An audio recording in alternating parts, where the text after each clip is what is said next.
የኢፌዴሪ ዋና ኢነርጂ ሚኒስቴር ከኢትዮጵያ ኤሌክትሪክ አገልግሎት ጋር በመሆን ከዋናው ኤሌክትሪክ መስመር ርቀው የሚገኙ የሀገሪቱ አካባቢዎችን የመብራት አገልግሎት ተጠቃሚ እንዲሆኑ ለማስቻል በፀሐይ ኃይል የሚሰሩ የመብራት ኃይል መሰረተ ልማቶችን በመዘርጋት ማህበረሰቡ የኤሌክትሪክ ኃይል ተጠቃሚ እንዲሆን በርካታ ተግባራትን እያከናወነ ይገኛል። በዚህ ተግባሩም ውጤት እያስመዘገበ ነው። ሚኒስቴሩ በደቡብ ኢትዮጵያ ክልል ጋሞ ዞን አርባ ምንጭ ዙሪያ ወረዳ በድሪም ፕሮጀክት የተተገበረ ያለው ሙርቼ ሳይት የሶላር ፓምፕ መስኖና መጠጥ ውሃ ፕሮጀክት ማስጀመሪያ የመሰረተ ድንጋይ ማስቀመጥ መርሃ ግብር የተከናወነ ሲሆን ፕሮጀክቱ ከኃይል አቅርቦት ባለፈ የግብርና ምርታማነትን ለማሳደግ አይነተኛ ሚና እንዳለው ነው የተገለጸው። በፀሐይ ኃይል የሚሰራውን ይህን ፕሮጀክት ለማስጀመር የመሰረተ ድንጋይ ያስቀመጡት በዋና ኢነርጂ ሚኒስቴር የኢነርጂ ዘርፍ ሚኒስትር ዴኤታ ዶክተር ኢንጂነር ሱልጣን ኡሊ በጋሞ ዞን አርባ ምንጭ ዙሪያ ወረዳ በድሪም ፕሮጀክት ተገበረ ያለው የሶላር ፓምፕ የመስኖ የመጠጥ ውሃ ኤሌክትሪክ ኃይል ማመንጫ ፕሮጀክት የግብርና ምርታማነትን ለማሳደግ አይነተኛ ሚና አለው ብለዋል። ሚኒስትር ዴኤታው አክለውም ፕሮጀክቱ ለመጠጥ፣ ለመስኖ፣ ለኃይልና ለሌሎች አገልግሎቶች መስጠት የሚችልና የአርሶ አደሩን የግብርና ምርታማነት በማሳደግ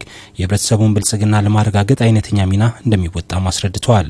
ፕሮጀክቱ በአጠቃላይ 50 ሄክታር መሬት በመስኖ የሚያለማና 500 የአካባቢው ቤተሰቦችን ተጠቃሚ እንደሚያደርግም ሚኒስትር ዴኤታው ተናግረዋል።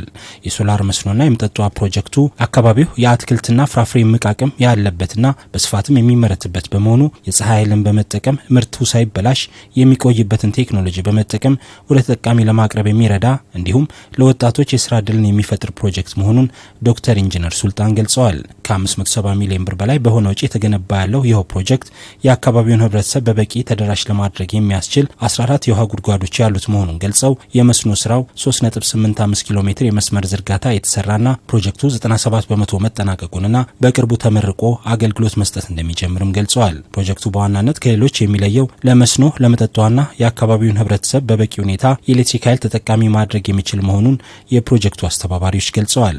በፕሮጀክቱ ማስጀመሪያ መርሃ ግብር ላይ የደቡብ ኢትዮጵያ ህዝቦች ክልል ርዕሰ መስተዳድር ልዩ አማካሪ ዶክተር ቦሼ ቦንጌን ጨምሮ የኤስኤንቪ ተወካይ፣ የድሪም ፕሮጀክት ኃላፊዎች፣ የአካባቢው ማህበረሰብ ተሳታፊ ሆነዋል። መረጃው የሚኒስቴሩ የህዝብ ግንኙነት ነው።